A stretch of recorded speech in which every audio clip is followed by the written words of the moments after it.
So Matt, how much does a pirate pay for his piercings? I don't know. A buccaneer.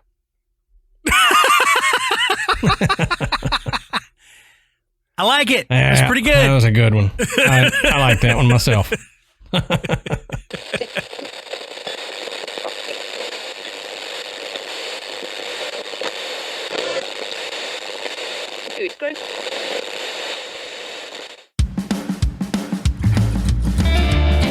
Good evening, everybody, and welcome to the Graveyard. Thank you for joining us tonight. My name is Adam. And my name's Matt. Now, pull up a tombstone or settle into your casket and get comfortable because this is Graveyard Tales. All right, everybody, here we are again. Matt, how you doing tonight, brother? Well, I'm pretty good, man. How about you? I'm doing good. For those of you watching the video, our $10 patrons, you can see that Matt has a new background. Check it out.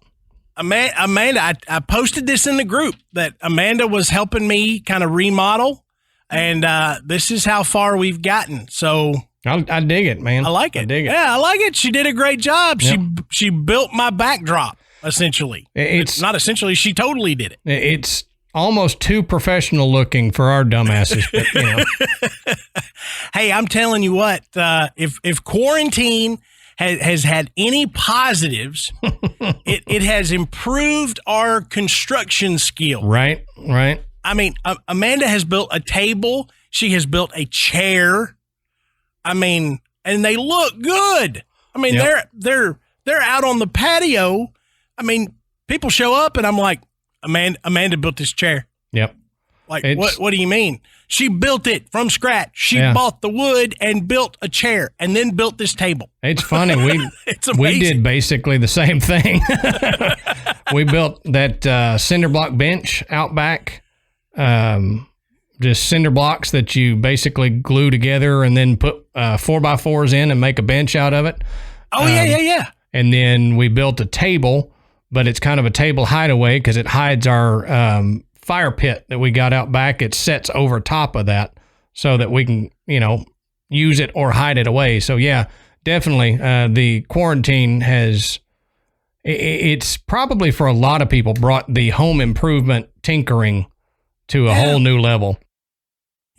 Some guys, they take their lady out, they buy them, a piece of jewelry, maybe they buy them a new outfit or, they take them somewhere special. I bought Amanda a miter saw. There you go. And she was ecstatic. Hey, there you go. You buy for what they want. That's my kind of woman, exactly. Y'all. You buy for what they want, Not everybody wants a diamond ring. Some want home craft projects. So. That's right. So real quick, we want to direct y'all to podbelly.com. Go check out the Podbelly Network. You can find other shows to listen to, or you can find ways and new ways to record a podcast and get yourself going. We have been seeing some new reviews pop up. So thank you for the new reviews. If you have not given us a review, please do that. It helps bring us up in the charts. And we're in a couple different iTunes charts, and it helps bring us up to where people will see us more, and the better visibility brings more people into the graveyard. So that's what we're looking for. Yeah. And if you don't think it helps, just know this, that Graveyard Tales is in the top 10 in our category in certain other countries. Yes. And so that is amazing. It does help. And we couldn't do it without your reviews. That's exactly right. And, like I said, you can say, hey, we really like the show. You say, hey, these two clowns are ridiculous. You can, we've had a banana bread recipe. Yeah. Yep. Just the review and the rating works with the algorithm. Don't ask me to explain it. Did you see the one, Matt? You guys taking the time to do it, it helps. Yeah. Did you see the one that was like, it was 5-star review, but then they said, good Lord, they've got faces for radio. I was like, you know what? That's fine. That's fine. You wrote something. That's fine. We've said that all along. So. Exactly. So we wanted to real quick let you guys know that this episode's dropping at the very beginning of our anniversary month for the show. So we'll talk a little bit more about that in upcoming episodes, but we wanted to thank you guys for, helping us get to 3 years. So It's crazy that we've been doing this for 3 years, but here we are. That's right. 3 years and counting. Welcome to Rocktober. Oh wait, that was the other show. Yeah, that might cross some FCC boundaries or something like that. Man. I know. We want to let you guys know we are considering on October 30th. It's a Friday, doing a live stream on Facebook. We don't know the exact time yet. We'll figure that out, and we'll say it in a different episode before then, and we'll post about it on Facebook. But, if you can join, fantastic. We'll be reading out comments and questions and talking with y'all.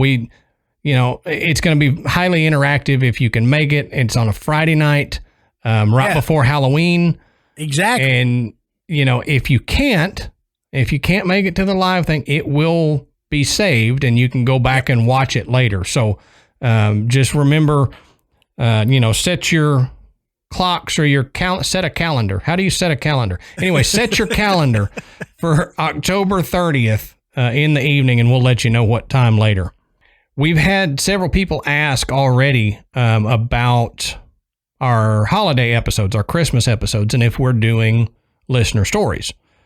We want to say absolutely we are. That's a Graveyard Tales tradition, and we wouldn't miss doing that. The only way we would miss doing that is if nobody sent in stories. So that's the only way we would not do it. But if you have a story that you want us to read on this holiday episode, it'll be in December, but we need to go ahead and get started collecting stories now. Go ahead and email it to us at graveyardtalespodcast@gmail.com and write us your story. Tell us what it is and put in the subject holiday episode or Christmas episode or listener story episode, something like that, so that we can find it. We get a lot of emails a day, so it's good to, I can search for it in that way. Yeah, and for those of you that are new to the show, and welcome, maybe, first of all. Welcome to the show. Welcome to the graveyard. But what we do, and we started this the very first year we had a show. We are bringing back the tradition of the old Victorian tradition of telling ghost stories at the fireplace on Christmas Eve. And so your stories can be personal experiences. They can be, a story that maybe somebody told you. They can be 100% fiction. They can be something you found on the internet you thought was cool. They can be one you wrote yourself. And we've had all of that. Oh, yeah. And you guys were amazing this past Christmas. I mean, we were just inundated with awesome stories. Mm-hmm. I think last year was the best Christmas show we had done. Yep. And we would love to try to top it again this year. So please, get those stories in and, give us enough that we got to make it a 2-parter. I mean, there you go. We'll do them. Yeah. So we'll do a 2-parter for that one if you guys send in enough stories. And speaking of stories, we've got some new friends and we would like to point you in the direction of their show. And if you're looking for some extra scares this Halloween or any time really, then you need to check out the horror podcast Scared to Death. They've got over 50 hours and counting of demonic possessions, hauntings, shadow people, black-eyed children, alien abductions, and a whole lot more. And as horror lover Dan Cummings, he likes to try to scare his wife Lindsay with these 2 new supposedly true tales each week. So it's very fun to listen to, and you need to go check it out. Yeah, and Lindsay tries to get back at Dan by coming up with even scarier stories, and they share at least 2 listener-submitted encounters of the paranormal, which is often the scariest part of the show. So if you're really needing a little bit of extra scare when you get done with Graveyard Tales, check out Scared to Death. They have new episodes every Tuesday night that they drop right before midnight Pacific time. And you can find them anywhere that you listen to podcasts, and you can also watch their show on YouTube. So go check them out. Like I said, new friends to the show. So go check out Scared to Death. Right. And as they say, get scared to death. Okay, let's take a second and talk about tonight's sponsor, BetterHelp. Now, is there something interfering with your happiness or that's preventing you from achieving your goals? And I know right now, all of us have something. I mean, nobody right now is really fully okay with the way the world is and everything that's going on. And it's okay to not be okay. But BetterHelp will assess your needs and will match you with your own licensed professional therapist. So they assess what you want and they pick the therapist that will work best for you, which is amazing. It expedites that process of you trying to find a therapist yourself. Now you can start communicating in under 48 hours. And remember, it's not a crisis line and it's not a self-help line. This is professional counseling and it's done securely online. There's a broad range of expertise available, which may not be locally available in many areas. So that's true. If in your small town, you don't have a professional counselor that maybe fits your specific needs, they have one here and they can do it online securely with you. And the service is actually available for clients worldwide. So not just in the U.S. If you're listening to us outside the U.S., you can still take advantage of this. Yeah, you can log into your account anytime and send a message to your counselor. And you'll get timely and thoughtful responses. Plus, you can schedule weekly video or phone sessions so you won't ever have to sit in an uncomfortable waiting room as you do with traditional therapy. BetterHelp is committed to facilitating great therapeutic matches, so they make it easy and free to change counselors if you need to. That's great. Yeah, it's more affordable than traditional offline counseling, and financial aid is available. BetterHelp really wants you to start living a happier life today. So visit their website and read their testimonials that are posted daily. Visit BetterHelp.com/grave. That's better, HELP, and join the over 1 million people taking charge of their mental health with the help of an experienced professional. In fact, so many people have been using BetterHelp that they're recruiting additional counselors in all 50 states. So if you're a professional counselor and this is something that would interest you, check out BetterHelp. They're looking for people with the expertise that you have. Mm-hmm. So the special offer for Graveyard Tales listeners, you can get 10% off your first month at BetterHelp. That's betterhelp.com/grave, GRAVE. That's right. Again, for Graveyard Tales listeners, you can get 10% off your first month. All you got to do is go to betterhelp.com. That's betterhelp.com/grave, GRAVE.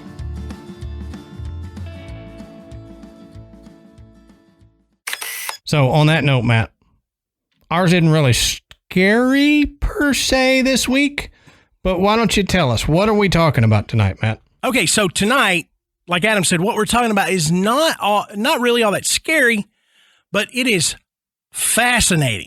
I mean, it's one of these topics that if you don't know a lot about, you've probably heard it or you've seen the movie and you're just like, that's kind of crazy. But it is. And we've actually touched on this in the other episode, and I went back and listened to it, and we did say, hey, we can make an entire show just about this.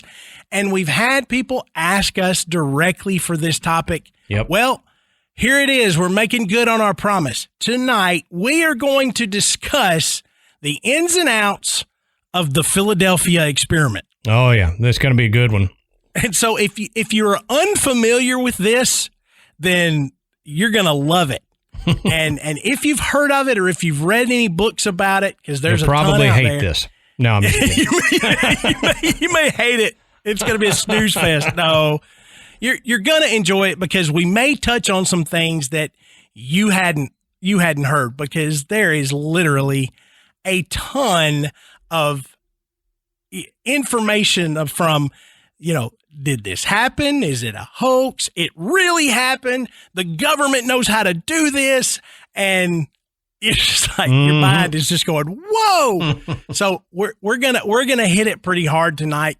And this is going to be a fun one. I mean, this is one of those topics that, it goes in every direction. So, oh yeah. So let's rock and roll. So tell us, Adam, tell us about the Philadelphia experiment. All right. So the Philadelphia experiment is a supposed military experiment that was conducted by the United States Navy on October 28th, 1943 in Philadelphia, Pennsylvania. And as we always say, go check out our links in the show notes. You can find links to our sources, and you can see where we got the information, and you can maybe do a little bit deeper dive than what we had time to do here. Well, the ship that was involved in the experiment was supposedly the USS Eldridge. Now, this story originated from Morris K. Jessup, and he had a book that was published about unidentified flying objects after receiving 2 letters from a Carlos Miguel Allende in 1955. Now, Allende claimed to have seen a secret Second World War experiment conducted at the Philadelphia Naval Shipyard. Now, Jessup dismissed Miguel's tales and kind of labeled him as a crackpot in the beginning. And the Philadelphia experiment was also featured in the book Invisible Horizons, 2 Mysteries of the Sea, written by Vincent Gaddis in 1963. So this story has been around a lot. The story was popularized by Charles Berlitz, who wrote a book on the topic in 1979. The tale was adapted into a movie, The Philadelphia Experiment, which was directed by Raphael Stewart in 1984. The version of the story portrayed in the film was supported in 1990 by Alfred Bielek. I'm going with Bielek. That's what I called him in the past show. So we'll stick with Bielek. I've heard it pronounced about 3 different ways. Yeah, so that's why I've heard Bielek, and Bielek, and I don't know which one's actually correct, but he was a self-proclaimed survivor of the Philadelphia experiment, and Matt will talk about him a little more. Oh yeah, a little later, and he's a character. Yeah, and Matt's got a surprise Patreon episode for us that'll come out pretty shortly after this episode that goes a little further into him. So what actually happened? Now, this comes from wearethemighty.com, and it says, according to legend, on October 28th, 1943, the USS Eldridge, a Cannon-class destroyer escort, was conducting top-secret experiments designed to win command of the oceans against the Axis powers.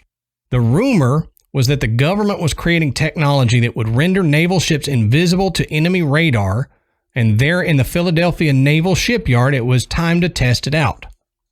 So witnesses, some say several hundred people actually, claim an eerie green-blue glow surrounded the hull of the ship as her generator spun up, and then suddenly the Eldridge disappeared. The ship was then seen... What? Go. I'm just chuckling because you're like, the way you said that, I love it. It says the Eldridge disappeared. Yeah, it disappeared. It's a ship. Right. It's a ship. I mean, it's a whole dadgum ship, and it vanished according to these hundreds of witnesses. Yeah. Google search the USS Eldridge and see how big it is. Yeah. It's huge. Well, the ship was then seen in Norfolk Naval Shipyard in Virginia, before disappearing again and reappearing back in Philadelphia. So not only did it disappear, it transported. Yeah. It transported supposedly to Norfolk and then back to Philadelphia. Now, the legend states that classified military documents reported that the Eldridge crew were affected by the events in disturbing ways. Some, they say, went insane. Others developed mysterious illness, but others still were said to have been fused with the ship, still alive, but their limbs were sealed to the metal. So like your arm is stuck in a metal wall. Yeah, and it's crazy. We talked about this particular thing in our time travel episode, where if we're theoretically believing that time travel is possible, and you're thinking your molecules have to be broken down and then reassembled where you go. I mean, you're not just like, it's not like getting on a train and being like, take me to 1927. And then you show up, if you're going based on all of the different theories of how it may be possible, it pretty much breaks you apart and sticks you back together. Yeah. So the down to the atomic level. To your atoms, and then moves the atoms.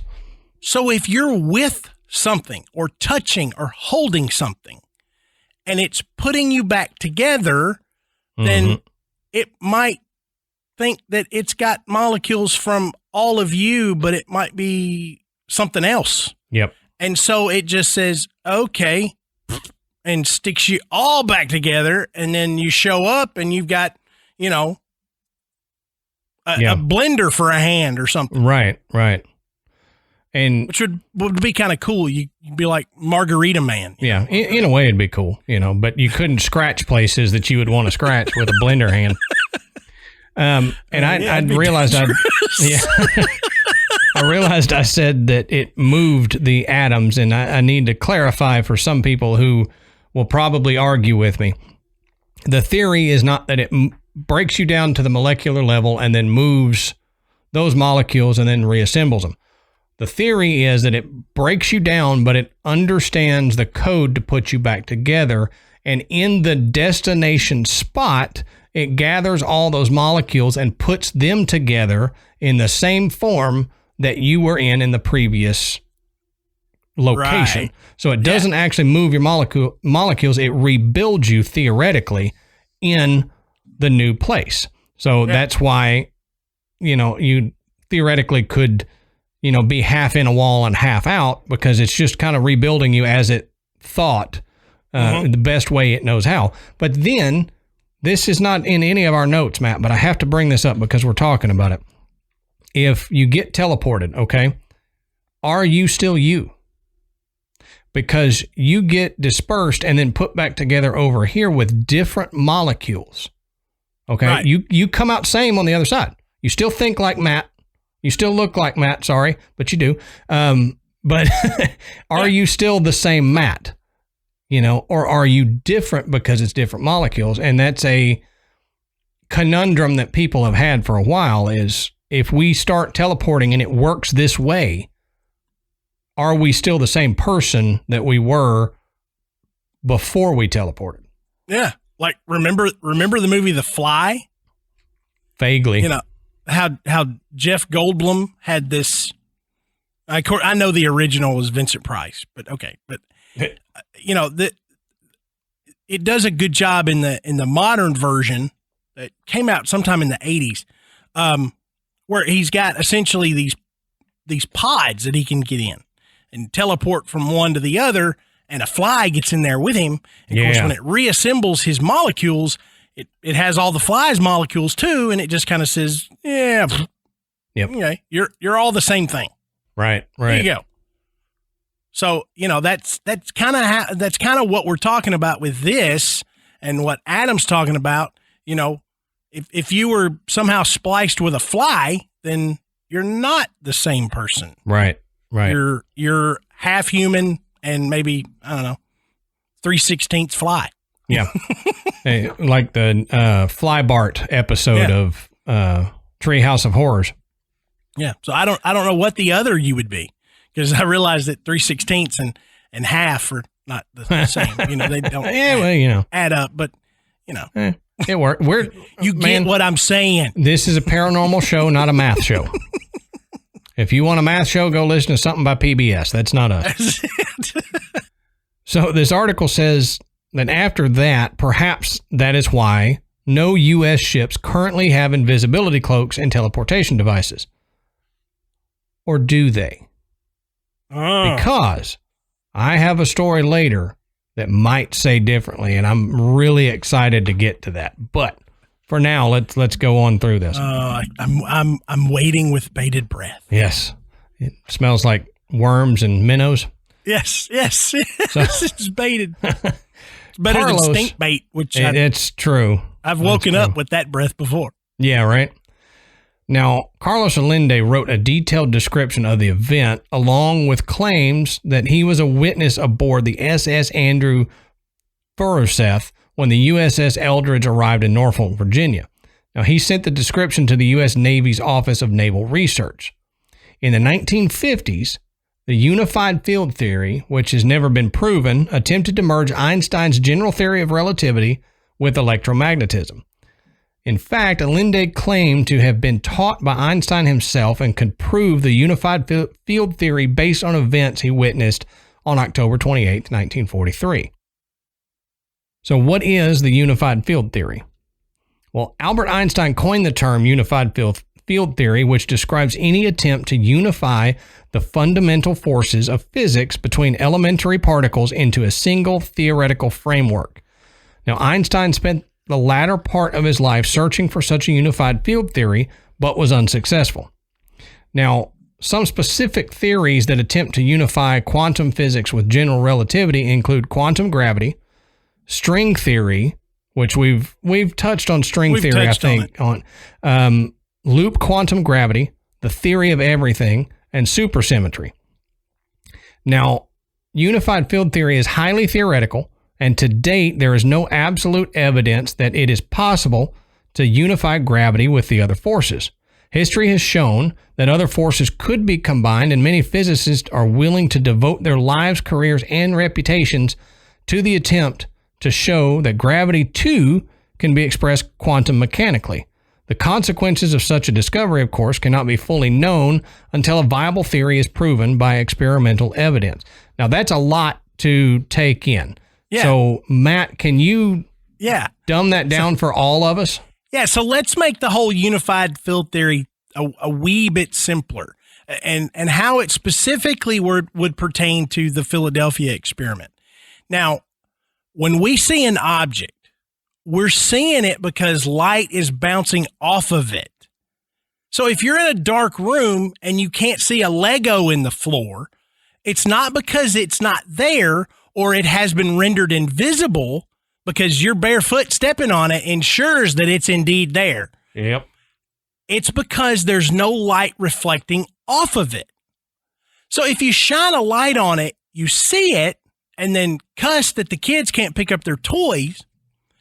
But what if there was a way to bend the light so that it did not hit and reflect off of the Lego, but instead it went around it? So theoretically, if it reflected no light, we would not see it, thus rendering it invisible.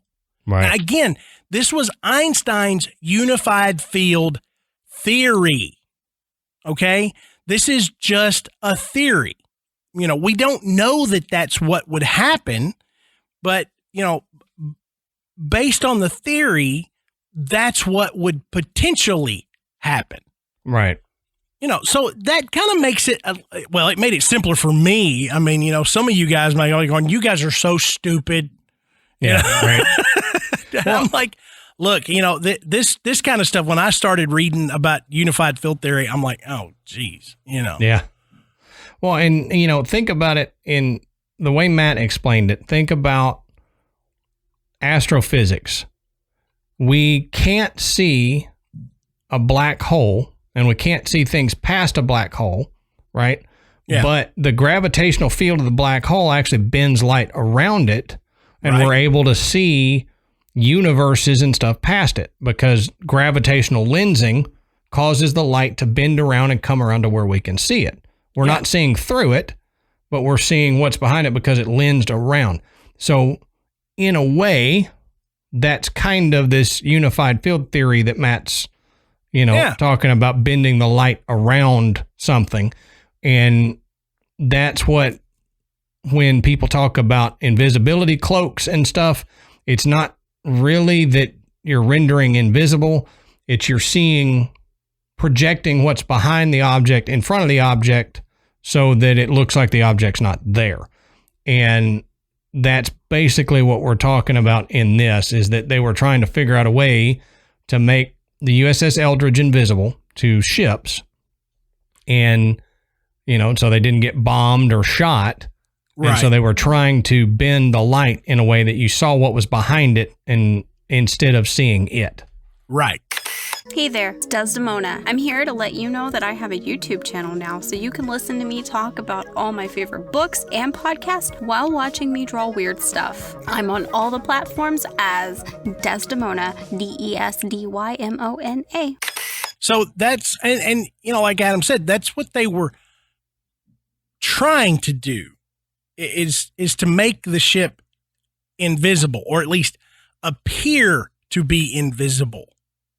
But according to the story, they did so much more. Right. Not only did the ship disappear, it teleported to Norfolk, Virginia, which, that wasn't in the plan.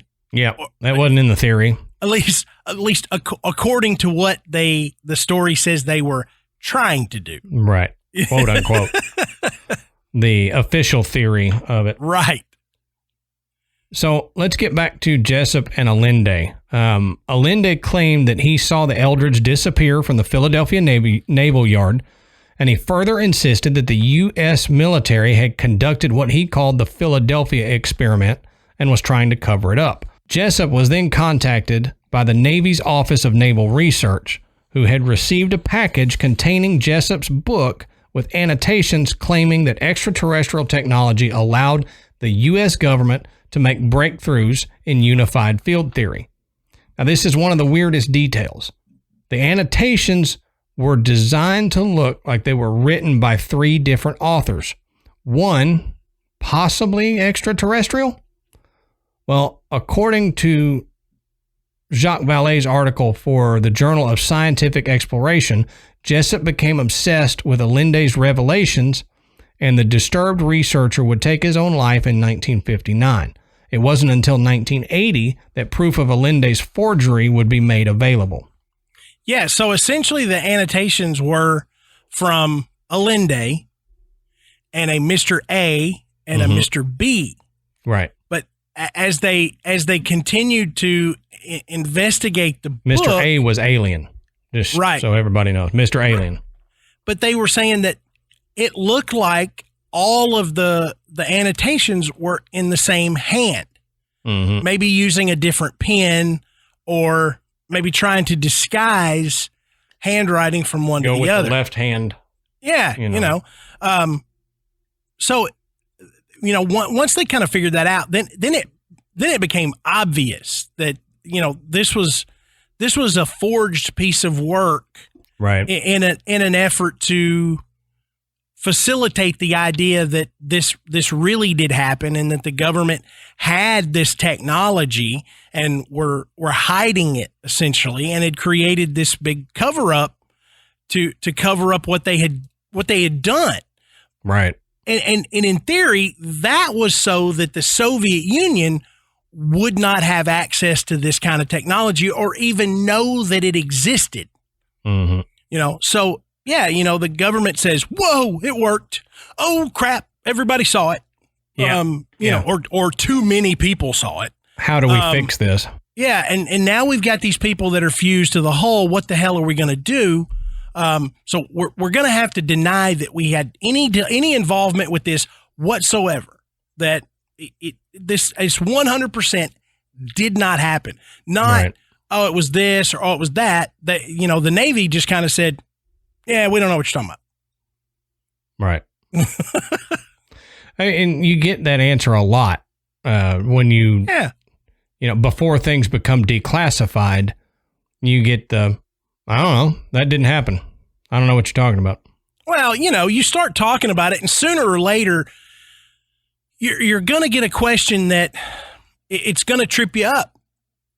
You're going to say something that contradicts something you've said before, or it's going to cause you to inadvertently reveal something that you didn't mean to reveal, which is just going to prompt more questions.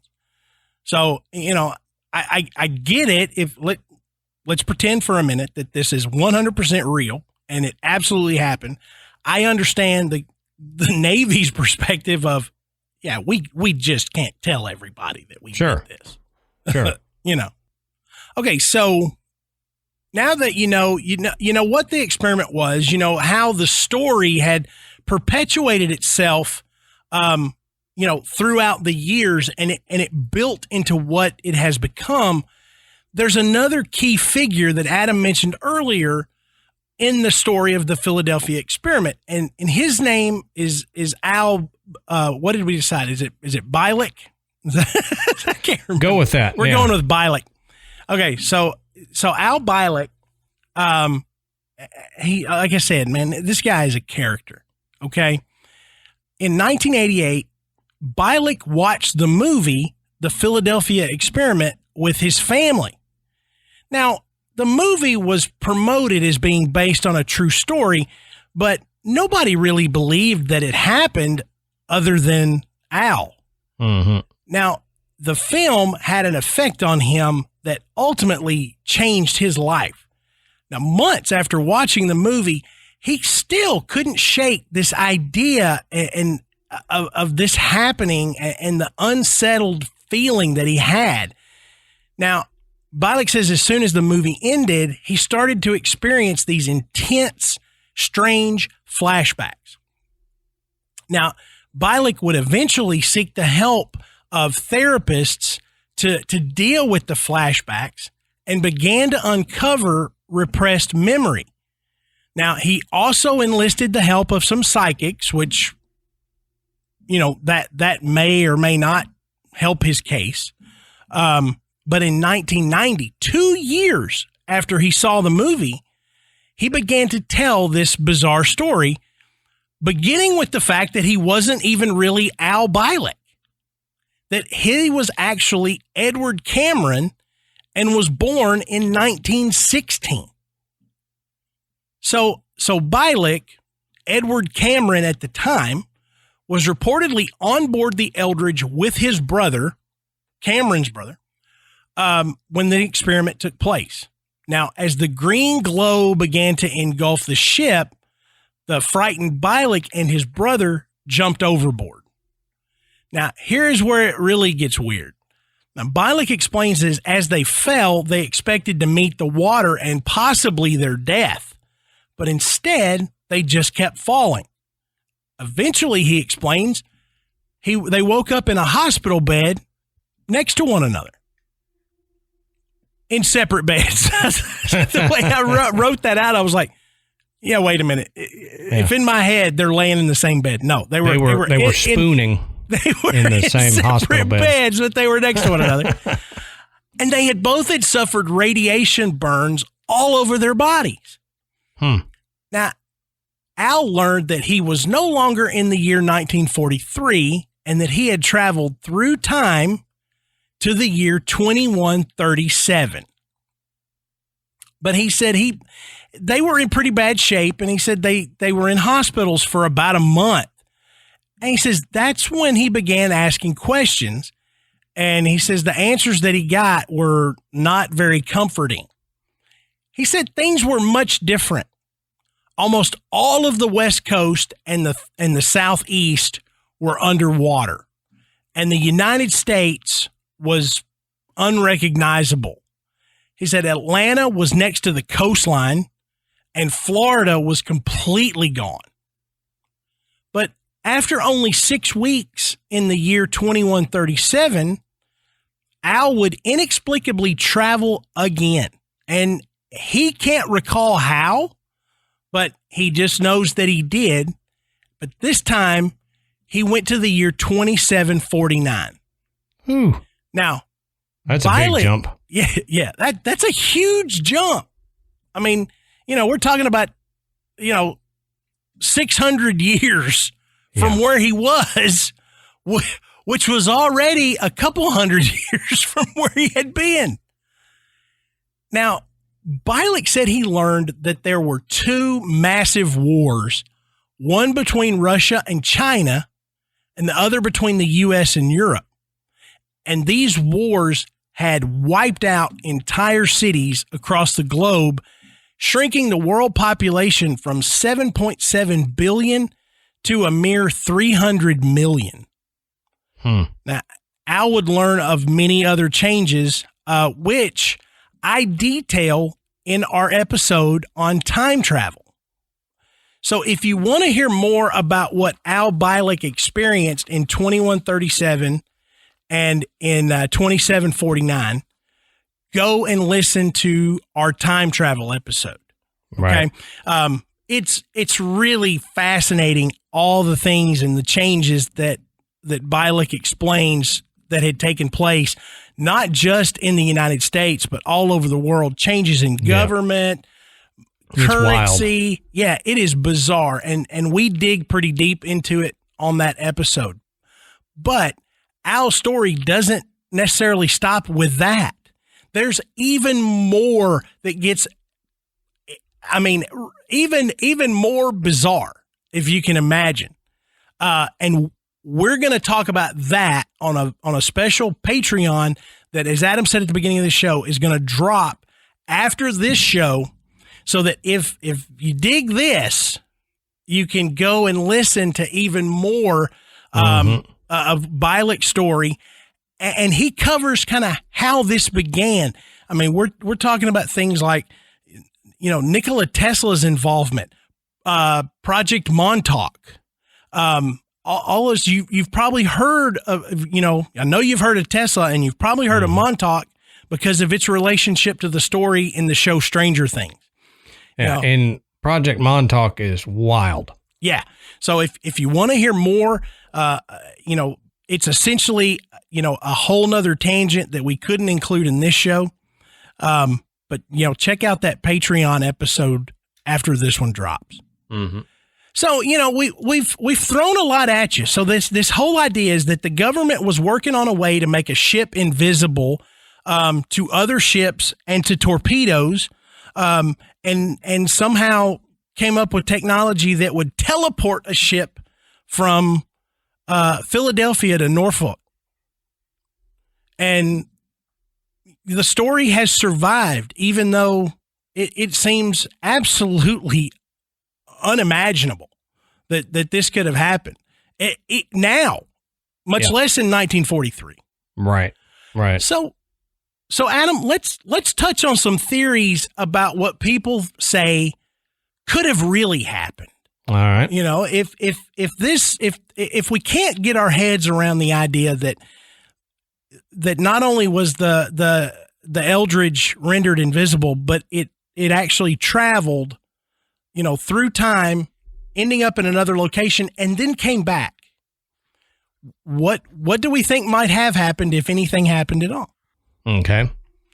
So, according to Edward Dudgeon, who served in the Navy aboard the USS Engstrom, which was actually dry docked in the Philadelphia Naval Yard while the Eldridge was. According to Dudgeon, both ships did indeed have classified devices on board. Now, he says they were not invisibility cloaks or teleportation devices. That's a bummer.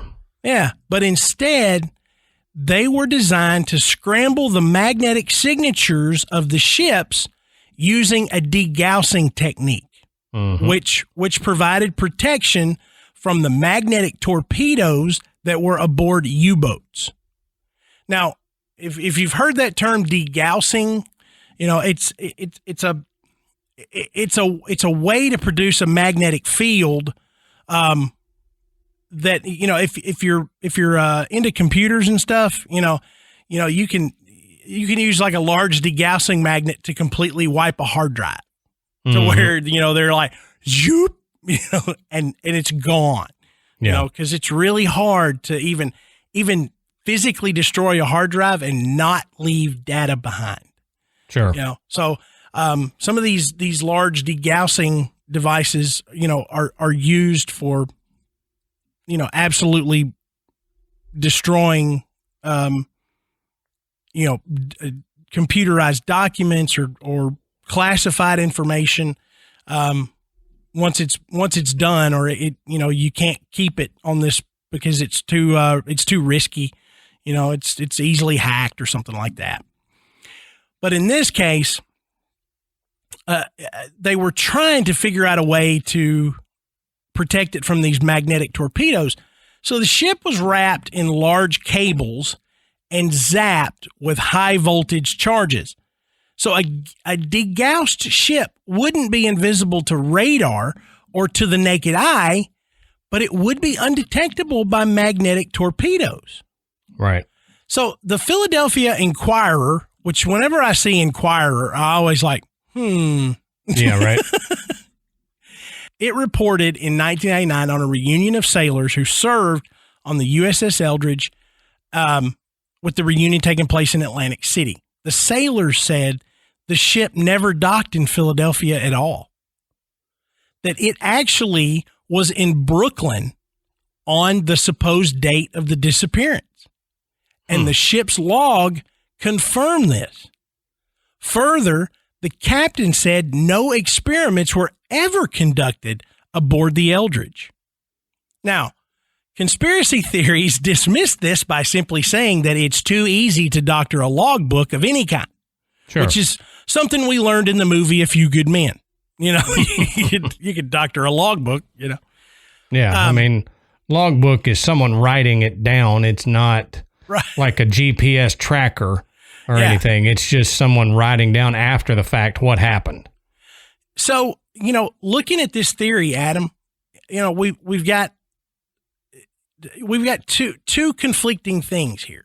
We've got naval officers saying that, look, we were working on this top secret stuff, but it wasn't, some teleportation device. It wasn't an invisibility cloak. It was simply a way to make the ship, quote unquote, invisible to torpedoes. Right. Like this, not even the stealth bomber technology. It wasn't even. Yeah. Because the stealth bomber came out the following year. Yeah. In 1944. Right. And it wasn't even undetectable to radar. They could see it on radar. Mm-hmm. But when they launch one of those torpedoes from a U-boat, it's finding a magnetic signature and it's going that direction. If they could somehow cloak the magnetic signature, then it would be invisible to the torpedo. Right. But somebody standing on another ship is going to look and go, hey, look, there's a ship. It's not invisible. But then you get this conflict from people that actually served on the Eldridge saying none of this happened at all. It's a 100% fabrication, from the idea that they were doing these experiments on the ship to the fact that it was in Philadelphia. Then they're saying, hey, we got a logbook that says it was in Brooklyn and we can remember that it was in Brooklyn. Like, yeah. Okay. And for a little bit after 1943, I could see them holding that up if they were working on the top secret technology and they didn't want it getting out. They could say, yeah, sure, we weren't even there. Don't know what you're talking about. Even if it's not this teleportation, time travel, invisibility thing, if it's just that top secret degaussing of the ship, they don't want any of the Axis powers knowing that they're working on that. Right. So I could see them changing logs and telling people, no, we were not there. You say we were here doing this. We weren't there doing this test. Yeah. So I could see that both stories could be theoretically true, mm-hmm. Because they would change the logs to say, no, we were out in Boston or in Brooklyn or whatever and not in Philadelphia, but they actually were in Philadelphia. They were working on secret technology, just not the secret technology that Allende says they had. Yeah, but we're talking about 1999. I mean, would that's it not, a long way after. Would it have still been protected? Like I wouldn't think so. I wouldn't either, because it's like we would have now. Would we have moved on beyond teleportation technology? No. And if that was the case, then yeah. But I mean, I think if it's truly just a as according to Dudgeon, a device that would hide its magnetic signature, then why would that be protected now? Mm-hmm. But conspiracy theorists have an answer for that too, because of the trauma that was experienced aboard the Eldridge when it reappeared. All of the crew were brainwashed, by the government, so that not only would they not recall any of the horrors that they would have experienced when they came back, but they couldn't give it up. Mm-hmm. They couldn't be, tortured into talking about it, or slip up and say something to the press, or go home and tell their wives or their girlfriends or their kids when they're, and then all of a sudden the story's out. So sure. It's kind of an easy explanation, but it's not one that we haven't seen before. I mean, right. It's, debriefing sometimes means brainwashing so that you can't talk about it. Exactly. Now let's talk about the green glow that was reported around the ship. Now, How Stuff Works suggested that the green glow that was reported by witnesses that day could have been explained by an electrical storm or St. Elmo's fire. St. Elmo's fire. Which is more than a really good 80s movie. It's an actual weather phenomena in which plasma is recreated in a strong electric field, which gives off this bright glow, almost like fire. They say it would happen on ships' masts sometimes, at the top of the mast, during like pirate days or whatever. If they were, sailing through a storm, that sail would pick up that charge, and you would see St. Elmo's fire at the top of the mast. Yeah. I can see St. Elmo's fire burning in me. There's people out there like in their 20s going, what the hell are they talking about? Well, and we're going to have to cut out both of us singing because it'll just detract from our listens. That's right. They were like, don't listen to this show. They sing and they're terrible. Yep. No, you don't want to hear it. Now, let's talk about another theory. There was an idea that somehow the Eldridge was able to get from Philadelphia to Norfolk the old-fashioned way. It walked. It walked there. it traveled there. It just went there. But how? How can it do that? Well, the inland canals connect Norfolk to Philadelphia that would allow a ship to travel between the two cities in a few hours. Now, these canals were off limits to public or commercial vehicles, so it was reasonable to expect that a clear pathway between the two cities without any potential witnesses that could claim they had seen the Eldridge around that time would be possible. That's what I was about to ask is, okay, if you're going through there, what about people not necessarily in boats, but on the shores? Yeah, would there not be somebody on the shore? That's a big boat. That's right. You don't think anybody's going to see that from, a mile away, even on the land? If you can see the horizon up to that point, you're not going to see this weird, battleship coming down the canal, and you're going, what is going on? And I kind of thought that too, Adam, because we're talking about 1943 on the East Coast of the United States. We're not talking about, rural Wyoming or Montana, where maybe a few buffalo saw the ship. Yeah. But they ain't talking. Right. We're talking about, a canal that would run from Philadelphia to Virginia. I mean, you think, grab a map, take a ruler, and just draw a straight line from Philadelphia to Norfolk, Virginia, and then look at that, and then see where it would pass. Even if it's going to be curvy and wavy, see where it would go. And you tell me that during a 6-hour trip, nobody would have seen a dadgum, battleship, essentially. Yep. Cannon class battleship. Traveling, along this inland canal. And somebody would go, why is there a battleship in the canal? We know that no boats are supposed to be there. It's off limits. So why is there a boat on the. So either way you look at this theory, I think it's dumb. I mean, yeah, plus it would have taken 6 hours. Yeah. I mean, I don't like that theory. So 12 hours total, 6 to get to Norfolk and then 6 to go back before somebody saw it back in Philadelphia. Yeah. So the next day, potentially. You know what happens in 12 hours, right? A whole lot. Sunset. Yeah. So it would be probably dark when the Eldridge would make it back to the harbor in Philadelphia.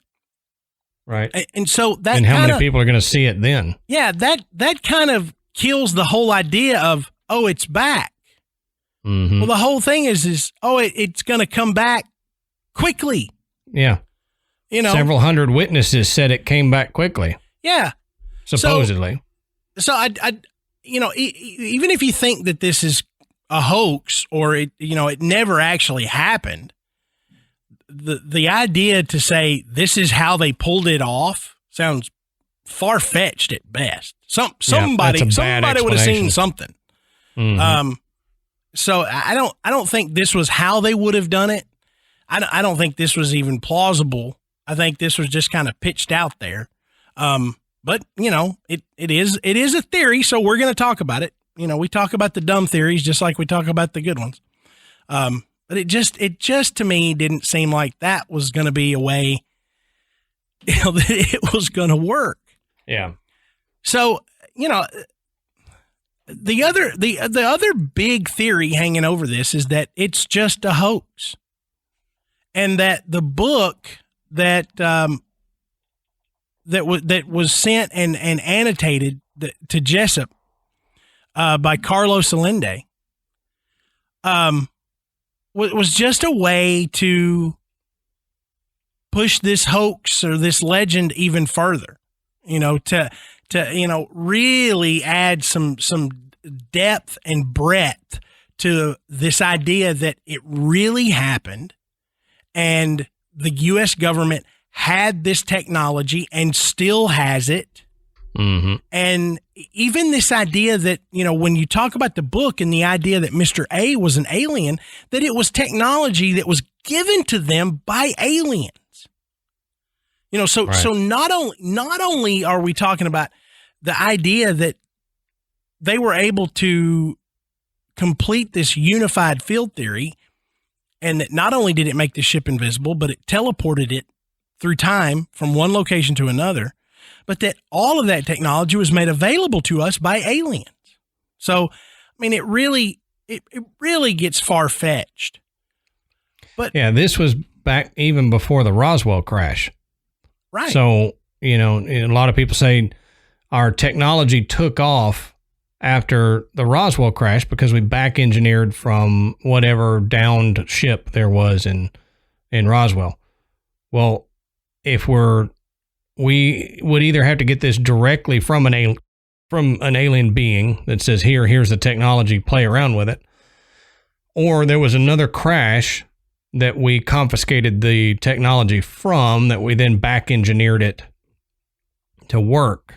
So yeah. I don't know. And understand, you've figured out now why Adam and I wanted to talk about this is because it is so fascinating, but the reason it's fascinating is not because we might believe that it actually happened. It's not because that we think that the government has some kind of special technology that they're hiding. For me, It's the idea that hoax, legend,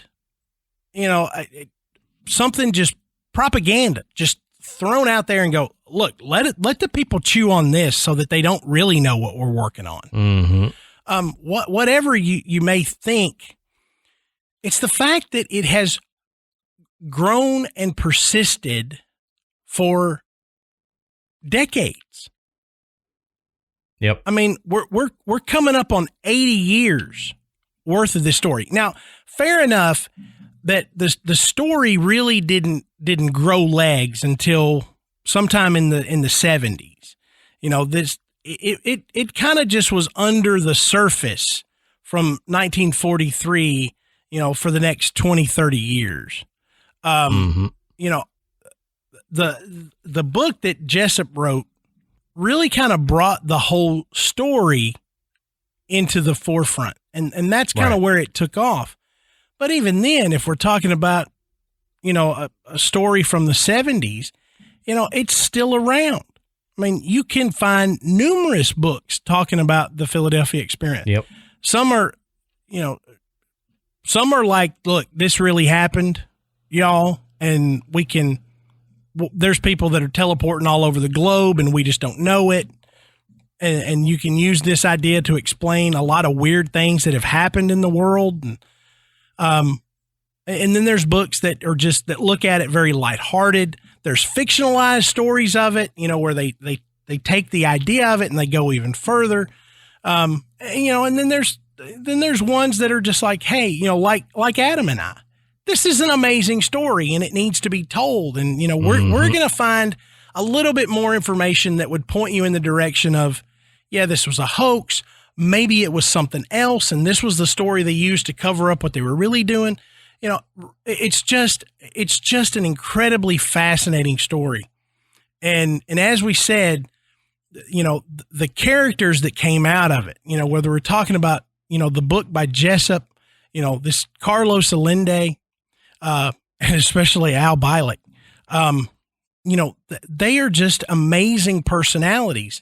And I direct you in the time travel episode to a YouTube video of Al Bielek just sitting at a desk talking to a camera for like 2 hours, telling this story. And it's just, you can look at his face and you're like, he's not making this stuff up. Right. He really believes it. He believes it 100%. Yep. And it's just amazing to me, man. Oh, I know. It's crazy. Now, you want to know something that could be even crazier, Matt?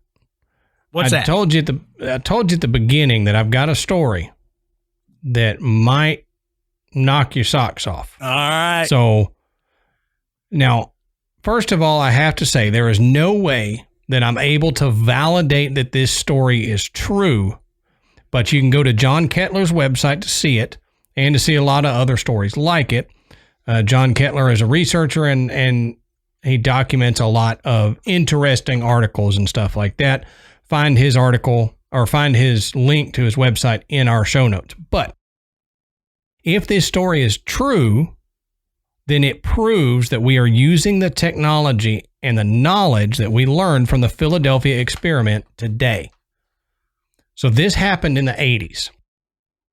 There was a U.S. aircraft that remains unnamed, and it was being pursued by a Soviet spy trawler, a fishing boat that was outfitted with Soviet spy technology, and they do that all the time. I mean, the Chinese government still does that today, where they get an undescript fishing trawler and they deck it out with spy gear so it can get into waters that a spy ship could not. Well, this aircraft carrier could not shake the boat after days and days of it following them. Now, the captain of the carrier thought eventually it'll need to refuel and turn back, but it never did. And that was weird because the carrier itself is nuclear powered, so it can go on indefinitely, but the fishing trawler is gasoline powered, so it would have to refuel. Yeah. But after days, it never turned around and kept following them. Well, the captain of the carrier decided that he had to initiate a secret technology that was aboard the carrier in order to lose the spy boat. So the captain looks down at the helm, he flips a switch, hits a button right below it, and poof, the carrier vanished in an instant. It reappeared hundreds of miles away. Now, the Soviets went into a panic. They were looking for the carrier everywhere. They turned on every bit of tracking gear that they had, and they eventually did find the carrier, but they couldn't get caught back up to it because it was so far away. Now, the carrier had become invisible and then teleported. That sound like the Eldridge? Yeah, absolutely. Now, the captain apparently got his butt chewed out for activating the tech because no one wanted to let the Soviets know we had this technology yet. But okay, if this happened in the 80s, that's 40 years after the Eldridge's time. So that would be 40 years of being able to develop the tech more and get it to where you're not fused into the ship when you get back to visible. But according to this story, that happened. Now, like I said, I can't verify this at all, but that it's an amazing story, and I wouldn't have been able to do this episode without saying that. I had to tell that story because if it's true, then the Philadelphia experiment is true. Right. But we can't verify it, so I don't know. Yeah, and we don't know. No, and I don't think we ever will. It's fun to imagine that it's possible. Mm-hmm. And man, you can look, and science has tried for so long to figure out, could anything even remotely like this be possible? Right. And the funny thing is theoretically, science says that in some capacity, it could be. Yeah. We just haven't figured it out yet. We just hadn't figured it out yet. Now, quote unquote. Yeah. I mean, the idea of that a small inanimate object, could maybe teleport a few feet. Mm-hmm. That's kind of what science says. Look, okay, potentially, yeah. I mean, this could happen. The molecule. We know how things are constructed. This red rubber ball is made up of molecules, and if those molecules are somehow separated and then reconstructed 10 feet away, then yeah, this ball has teleported and in essence has traveled through time. If that process took less time than it would if the ball was just simply pushed or thrown. So, the idea is there that maybe it's possible, but they can't say 100%. Yeah, we could do this if, we could do all these other things. But the idea that an entire aircraft carrier full of humans could do it at the touch of a button, to escape. I look at this picture, at this story, and I think, okay, if we had this technology, why the hell aren't we using it a lot? Right. And two, what the hell was that fishing trawler made of that it never had to refuel? What kind of technology does the Soviets have? They got nuclear powered fishing boats. Yeah, right. No joke. That was the other thing I thought too, was how is this thing not do they have extra stores of gas or what? Some technology that we don't understand, turning seawater into gasoline or something, Yeah, you pan out into one of those big scenes like it shows what's actually underneath the visible part of an iceberg, and you pull out and they've got like a Shell station floating underneath them or something.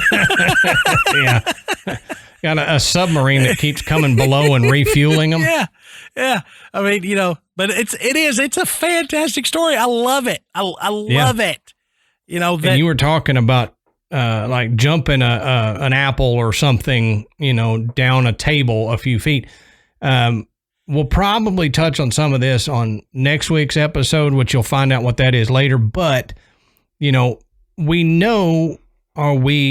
theorize, because we've kind of observed it happening on the quantum level, that you get small enough and the particles really small don't really obey our laws of physics, and they can be in two separate areas at the same time, right? So you can have an atom here and an atom here, and it's the same one, but it's there both times, right? Like all the time. And because it quantumly, it doesn't work with our laws of physics. So they theorize that if that can happen on that scale, how do we pull that up into a larger scale to where we can teleport and move particles from one point to another point? So that's why they say it's theoretically possible. And we may touch on that next episode a little bit more in detail whenever you find out what it is. But, you know, do you guys think the Philadelphia experiment actually happened? Do you think, or if it happened, how do you think it happened? Do you think it happened with the actual teleportation and people being fused? Do you think, there was a tech that was being developed, but it didn't teleport them at all? It wasn't this. Right. What do you guys think? Let us know, email, Facebook group, call us and leave a message. Yeah. We want to know what you guys think, because Matt and I are still kind of on the fence about this, and I haven't heard anything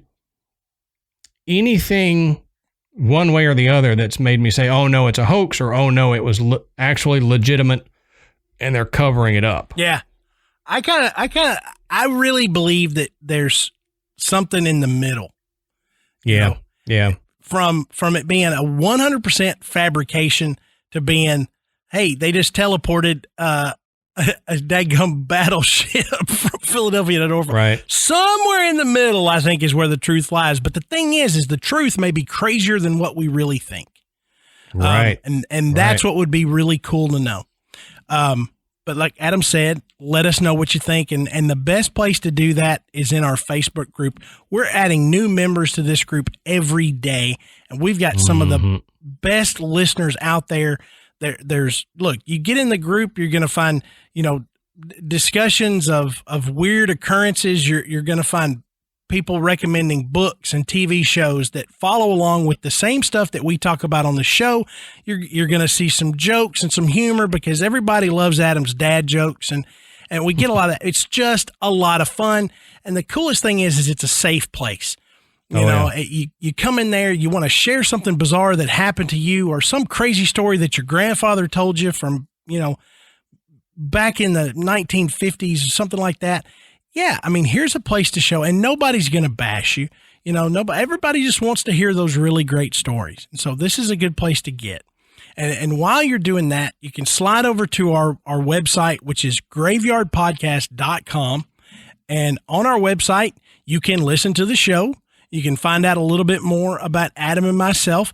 You can find links to purchase Graveyard Tales merchandise. And if you're watching the video, you can see I am wearing my brand new 8-bit Graveyard Tales Skull Mike shirt. Love it. I just got it yesterday. So really, really, really cool.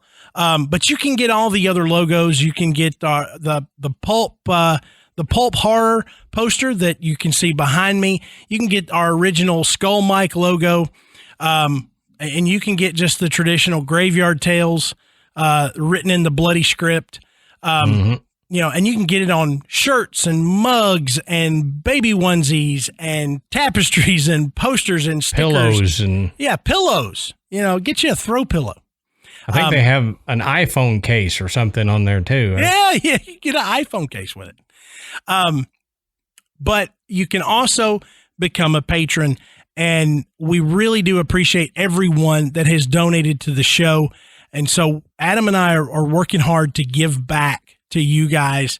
But the videos are now available for some of the upper tier Patreon members. You can see all of our flubs and mistakes as we record the show. You can see videos of the Patreon episodes that we do. But you can always get the audio for our Patreon shows. And for this show in particular, we've got a little bit more information about this character Al Bielek in a Patreon episode that's going to be dropping shortly after this one does. So, if you've been thinking about it and haven't pulled the trigger, now's a good time. Right. But like we talked about earlier, please go and rate and review us on iTunes. It helps bring us up the chart, and it brings more people into the graveyard. So that's all I got, brother. Yeah, me too. All right. So until next time, we'll save you a seat in the graveyard. See you soon. On a reunion of sailors who served on the I just belched right in the microphone. But